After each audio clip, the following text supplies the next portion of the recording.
ഈ ഒരു ക്ലർക്കൊക്കെ ആകുമ്പോഴത്തേന് അത്യാവശ്യം നല്ല രീതിയിൽ നിങ്ങളുടെ സിലബസ് ഒക്കെ കംപ്ലീറ്റ് ചെയ്ത് അത്യാവശ്യം 1.5 മാസം അത്യാവശ്യം മോക്ക് ടെസ്റ്റ് ഒക്കെ ചെയ്തും വീക്കായിട്ടുള്ള ഏരിയസ് ഒക്കെ കവർ ചെയ്യാനുള്ള സമയമുണ്ട്. ഒരു നമ്മുടെ 4 മാസം കൂടി കഴിയുമ്പോൾ നമ്മുടെ RRB IBPS റീജിയണൽ റൂറൽ ബാങ്കിൻ്റെ എക്സാംസ് നടക്കാൻ പോകണം. അപ്പോൾ അതിൻ്റെ ഒരു നോട്ടിഫിക്കേഷൻ നമുക്ക് ഈ ജൂൺ ആകുമ്പം വരും. അത് കഴിഞ്ഞ് ജൂലൈ തൊട്ടാണ് നമ്മുടെ എക്സാംസ് സ്റ്റാർട്ട് ആവുന്നത്. ജൂലൈ ഒരു എൻഡോടാണ് നമ്മുടെ എക്സാംസ് സ്റ്റാർട്ട് ആവുന്നത്. അതിനുശേഷം പിന്നെ അത് കഴിഞ്ഞ് അതിൻ്റെ അടുത്ത മാസമാണ് പിന്നെ നമുക്ക് ഈ RRB തന്നെ ക്ലർക്കും ഉണ്ട് PO ഉണ്ട്. അപ്പോൾ ഈ രണ്ടിൻ്റെ എക്സാംസ് നമുക്ക് ഈ പറയുന്ന പോലെ ജൂലൈ അവസാനവും അതുപോലെ തന്നെ നമ്മുടെ ഓഗസ്റ്റ് അവസാനമൊക്കെ ആയിട്ടാണ് എക്സാംസ് വരുന്നത്. ഇതിൻ്റെ ഇടയ്ക്കാണ് നമ്മുടെ IBPS എക്സാംസും അതിൻ്റെയും ക്ലർക്കും POയുടെ എക്സാംസ് ഒക്കെ വരും. പിന്നെ ഇത് കൂടാതെ ഒരുപാട് ഇൻഷുറൻസ് കമ്പനീൻ്റെ എക്സാംസ് ഒക്കെ വിളിക്കാതിരിപ്പുണ്ട്. അപ്പോൾ ഇങ്ങനെയുള്ള എക്സാംസിലൊക്കെ തന്നെ നമുക്ക് വരുന്ന ഡൗട്ട്സ് ആണ്, എന്താണ് എഡ്യൂക്കേഷണൽ ക്വാളിഫിക്കേഷൻ, നമുക്ക് എന്ത് ക്വാളിഫിക്കേഷൻ ഉണ്ടെങ്കിൽ ഈ എക്സാംസ് ഒക്കെ എഴുതാൻ പറ്റും, അറ്റൻഡ് ചെയ്യാൻ എന്ത് ക്വാളിഫിക്കേഷൻ വേണം എന്നുള്ളതൊക്കെ. അപ്പോൾ ആ ഒരു എഡ്യൂക്കേഷണൽ ക്വാളിഫിക്കേഷൻ എന്താണ് എന്നുള്ളതാണ് നമ്മൾ ഈ ഒരു സെഷനിൽ നോക്കുന്നത്. ഒരുപാട് പേര് ചോദിക്കുന്നതാണ് എന്ത് ക്വാളിഫിക്കേഷൻ ഉണ്ടെങ്കിൽ നമുക്ക് ഈ ഒരു എക്സാംസ് എഴുതാം എന്നുള്ളത്.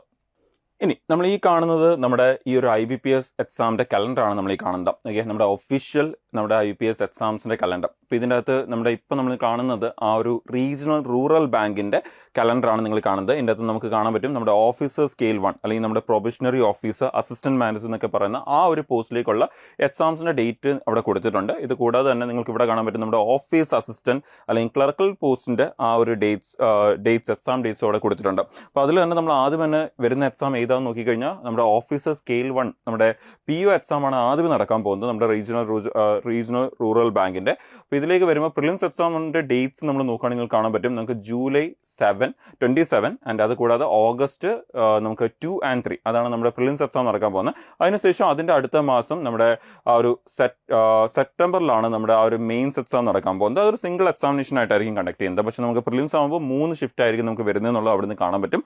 അതേ സ്ഥലത്ത് ഓഫീസ് അസിസ്റ്റന്റിലേക്ക് വന്നു കഴിഞ്ഞാൽ നമുക്ക് എക്സാം പിന്നെയും കുറച്ചുകൂടി സമയം കിട്ടുന്നുണ്ട് പ്രിപ്പയർ ചെയ്യാൻ വേണ്ടി. നമുക്ക് ഇപ്പോൾ ഇവിടെ നമ്മൾ ഈ ഒരു PO നോക്കുകയാണെങ്കിൽ നിങ്ങൾക്കറിയാം ഇപ്പോൾ നമുക്ക് ഏപ്രിൽ മെയ് നമ്മുടെ ജൂണിൽ നോട്ടിഫിക്കേഷൻ വരും. നിങ്ങൾക്ക് കാണാൻ പറ്റും ജൂലൈ അവസാനം എക്സാം നടക്കാൻ പോകുന്നത്. സോ ഓൾമോസ്റ്റ് ഈ പറഞ്ഞ പോലെ തന്നെ ഒരു റഫ്ലി 4 months എന്ന് പറയാമെങ്കിലും നമുക്ക് ശരിക്കും ഏകദേശം ഒരു എക്സാക്ട് പറയുകയാണെങ്കിൽ ഏകദേശം ഒരു 100 days ഉള്ളൂ എന്ന് നമുക്ക് പറയേണ്ടി വരും. അറൗണ്ട് ഒരു 100 days അല്ലെങ്കിൽ 100+ days ഉള്ളൂ എന്ന് നമുക്ക് പറയേണ്ടി വരും. പക്ഷെ അതേ സ്ഥലത്ത് നമ്മുടെ ക്ലർക്കിലേക്ക് വന്നു കഴിഞ്ഞാൽ നമുക്ക് കുറച്ചുകൂടി സമയം കിട്ടുന്നുണ്ട്. നിങ്ങൾക്ക് കാണാൻ പറ്റും നമ്മുടെ എക്സാം കണ്ടക്ട് ചെയ്യാൻ പോകുന്നത് ഒരു ഓഗസ്റ്റ് അവസാനമേ ഉള്ളൂ. ഇവിടെ നമുക്ക് ജൂലൈ അവസാനമാണെങ്കിൽ ഓഗസ്റ്റ് അവസാനം. അപ്പോൾ നമുക്ക് April May June July August അവസാനം. സോ അറൗണ്ട് നമുക്ക് ഈ പറയുന്ന ഒരു 150 days എന്നൊക്കെ പറയാൻ പറ്റത്തില്ലെങ്കിൽ പോലും നമുക്ക് അറൗണ്ട് ഒരു 140 days അല്ലെങ്കിൽ ഒരു 130 days നമുക്ക് അവിടെ എന്തായാലും നമുക്ക് കിട്ടുന്നുണ്ട് പ്രിപ്പറേഷന് വേണ്ടി. അവസാനം അത്യാവശ്യം ഒരു 4.5 മാസത്തോളം നമുക്ക് അവിടെ 4.5 മാസത്തിൽ കൂടുതൽ നമുക്ക് ആക്ച്വലി കിട്ടുന്നുണ്ട് എന്ന് നമുക്ക് പറയാൻ പറ്റും. അപ്പോൾ അതിൻ്റെ ഒരു എക്സാംസ് നമുക്ക് കാണാൻ പറ്റും നമ്മുടെ ഓഗസ്റ്റ് 30 അതിനുശേഷം സെപ്റ്റംബർ 6 സെപ്റ്റംബർ 7 നമുക്ക് ആ എക്സാംസ് കണ്ടക്ട് ചെയ്യാൻ പോകുന്നത്. അതേ എക്സാമിൻ്റെ മെയിൻസ് എക്സാം വരുമ്പോൾ പിന്നെയും കുറച്ചുകൂടി സമയം കിട്ടുന്നുണ്ട്. നമുക്ക് 9 നവംബർ നവംബർ 9 മാത്രമേ അതിൻ്റെ മെയിൻസ് എക്സാം ഉള്ളൂ. അതൊരു സിംഗിൾ എക്സാമിനേഷൻ ആയിട്ടാണ് കണ്ടക്ട് ചെയ്യുന്നത്.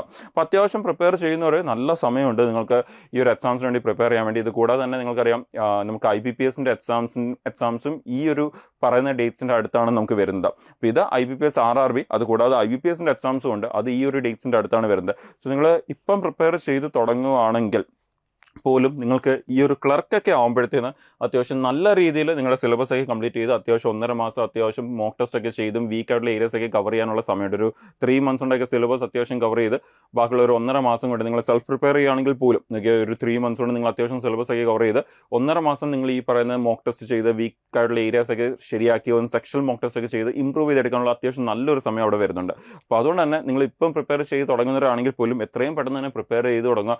ഇപ്പം കോളേജിൻ്റെ ഫൈനലിലൊക്കെ ഉള്ളവർ ഇപ്പം എക്സാമിനേഷനൊക്കെ നടന്നുകൊണ്ടിരിക്കുകയായിരിക്കും. അവരും എത്രയും പെട്ടെന്ന് ഈ ഒരു ബാങ്കിങ് സെക്ടറിലേക്ക് വരാൻ ആഗ്രഹിക്കുന്നവരാണെങ്കിൽ എത്രയും പെട്ടെന്ന് എക്സാം കഴിഞ്ഞ ഉടനെ തന്നെ നിങ്ങളുടെ കോളേജ് എക്സാംസ് ഒക്കെ കഴിഞ്ഞ ഉടനെ തന്നെ നിങ്ങൾ എന്ത് ചെയ്യുക പ്രിപ്പയർ ചെയ്ത് തുടങ്ങുക. എക്സാംസ് ഒക്കെ അത് കഴിഞ്ഞതിന് ശേഷം അത്യാവശ്യം നല്ലൊരു സമയമുണ്ട് നിങ്ങൾക്ക് ഈ ഒരു എക്സാംസ് ഒക്കെ പ്രിപ്പയർ ചെയ്യാനും. ആൻഡ് ഈ ഒരു എക്സാംസ് മാത്രമല്ല നിങ്ങൾക്കറിയാം ഇതിപ്പോൾ IBPS RRBനെ കുറിച്ച് മാത്രമേ പറയുന്നുള്ളൂ. ഇത് കൂടാതെ IBPS എക്സാംസ് ഉണ്ട്. ഈ വർഷത്തെ അവസാനത്തോടെ SBI ക്ലർക്കും POയും വരും. അതുകൂടാതെ നമ്മുടെ ഒരുപാട് ഇൻഷുറൻസ് കമ്പനീസ് വിളിക്കാറുണ്ട്. പിന്നെ ഇതിൻ്റെ ഇടയ്ക്ക് അല്ലാതെ ഒരുപാട് പ്രൈവറ്റ് ബാങ്ക്സ് വിളിക്കാറുണ്ട്. അപ്പോൾ ഇങ്ങനെ ഇത് അല്ലാതെ ഒരുപാട് ഫിനാൻഷ്യൽ സെക്ടേഴ്സ് ലൈക്ക് നമ്മുടെ സെബിയും അങ്ങനെയൊക്കെയുള്ള RBIയുടെ നോട്ടിഫിക്കേഷൻസ് ഇങ്ങനെയൊക്കെയുള്ള വേറെയും ഫിനാൻഷ്യൽ ഇൻസ്റ്റിറ്റ്യൂഷൻസിൻ്റെ നോട്ടിഫിക്കേഷൻസ് വരും. അപ്പോൾ ഇതേ പാറ്റേണിലും ഇതേ സിലബസിലുമാണ് ആ എക്സാംസ് ഒക്കെ തന്നെ കണ്ടക്ട് ആവുന്നത്. അവിടെ ചെറിയ എന്താ പറയുക നമുക്ക് ചിലപ്പോൾ ഏതെങ്കിലുമൊക്കെ എക്സാമിൽ ചെറിയ എന്തെങ്കിലും സബ്ജക്റ്റിൽ ചെറിയ വേരിയേഷൻ മാത്രമേ വരാറുള്ളൂ. ചിലപ്പോൾ എക്സ്ട്രാ കമ്പ്യൂട്ടർ പഠിക്കേണ്ടി വരുമോ അങ്ങനെയൊക്കെയുള്ള കാര്യങ്ങൾ മാത്രമേ എക്സ്ട്രാ വരാറുള്ളൂ. ബട്ട് അതർവൈസ് നമുക്ക് സിലബസ് ഒക്കെ എന്ത് തന്നെയാണ് സെയിം സിലബസിലാണ് പോകുന്നത്. ഓൾമോസ്റ്റ് എന്തെങ്കിലും ഒരു ഡിഫറെൻറ്റ് ഇൻസ്റ്റിറ്റ്യൂഷൻ ഇപ്പം നമ്മൾ പറഞ്ഞ പോലെ തന്നെ സെബി ഒക്കെ ആണെങ്കിൽ കുറച്ച് കുറച്ചുകൂടി എന്തെങ്കിലും എക്സ്ട്രാ പഠിക്കേണ്ടി വരും. ബട്ട് അതർവൈസ് നമുക്ക് ഈ പഠിക്കുന്ന കാര്യങ്ങളൊക്കെ എവിടെ ആവശ്യമുണ്ട്, ആ എക്സാംസിന് ആവശ്യമുണ്ട്. സോ പ്രിപ്പയർ ചെയ്ത് തുടങ്ങുന്നത് എത്രയും പെട്ടെന്ന് തന്നെ പ്രിപ്പയർ ചെയ്ത് തുടങ്ങാം. ഇനി നമ്മൾ ഈ സെഷനിൽ നോക്കുന്നത്, നമ്മളിപ്പം നിങ്ങൾ കണ്ട പോലെ തന്നെ നമുക്ക് ഒരു IBPS RRB എക്സാം ആണെങ്കിൽ അതിൻ്റെ ഒരു എഡ്യൂക്കേഷണൽ ക്വാളിഫിക്കേഷൻ എന്ത് വേണം എന്നുള്ളതാണ് നമ്മൾ നോക്കുന്നത്. അപ്പോൾ ഒരുപാട് പേര് ചോദിക്കുന്നതാണ് നേരത്തെ പറഞ്ഞ പോലെ തന്നെ എന്ത് ക്വാളിഫിക്കേഷൻ ഉണ്ടെങ്കിൽ നമുക്ക് ഈ എക്സാം എഴുതാൻ പറ്റുമെന്നുള്ളത്. അപ്പോൾ IBPS RRB ആയാലും ശരി, അതിൻ്റെ ക്ലർക്കും PU ആണെങ്കിലും ശരി, രണ്ടിനും ക്ലർക്കിനായാലും ശരി ഓഫീസറിനായാലും ശരി, അതുപോലെ IBPS എക്സാംസ് ആണെങ്കിലും ശരി, അതും ക്ലർക്കും PU ആണെങ്കിലും ശരി, നമ്മുടെ SBI ക്ലർക്കും PU ആണെങ്കിലും ശരി, ഇങ്ങനെയുള്ള എക്സാംസിനൊക്കെ തന്നെ നമുക്ക് വരുന്ന ക്വാളിഫിക്കേഷൻ എന്ന് പറയുന്നത് ഭയങ്കര സിമ്പിൾ ആയിട്ടുള്ള ഒരു ക്വാളിഫിക്കേഷൻ ആണ്. Bachelor degree in any discipline from A recognised university.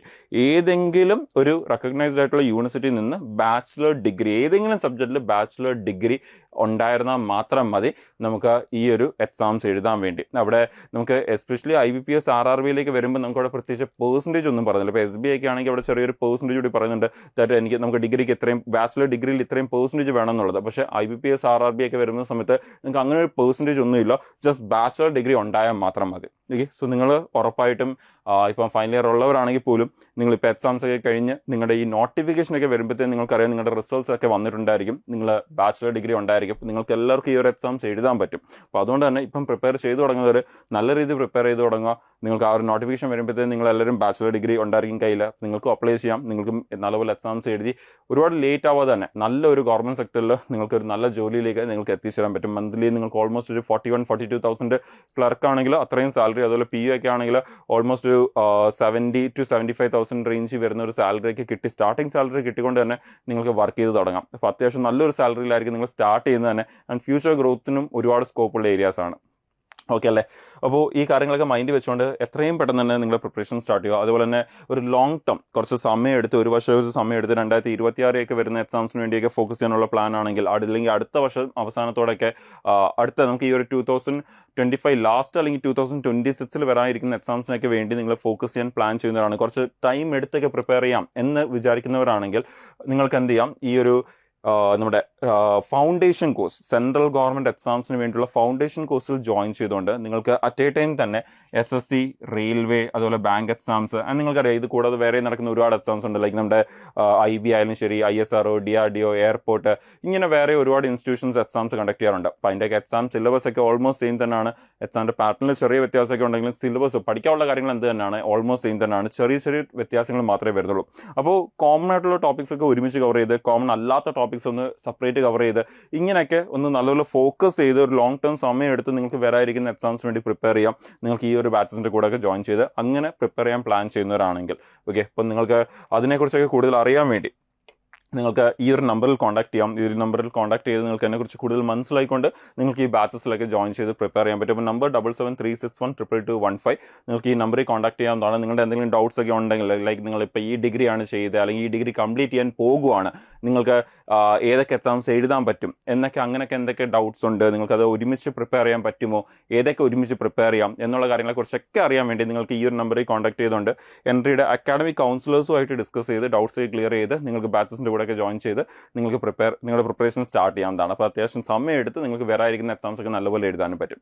അപ്പോൾ ഐ ഹോപ്പ് പറഞ്ഞ കാര്യങ്ങൾ ക്ലിയർ ആണെന്ന് വിശ്വസിക്കുന്നു. അപ്പോൾ നിങ്ങൾക്ക് ഒരു 4 മാസം കഴിയുമ്പം ബാക്ക് ടു ബാക്ക് എക്സാംസ് വരാൻ പോവാണ്. ഇപ്പം നിങ്ങൾ ഇൻവെസ്റ്റ് ചെയ്യാൻ പോകുന്ന സമയം അത് വളരെ ഇമ്പോർട്ടൻ്റ് ആണ്.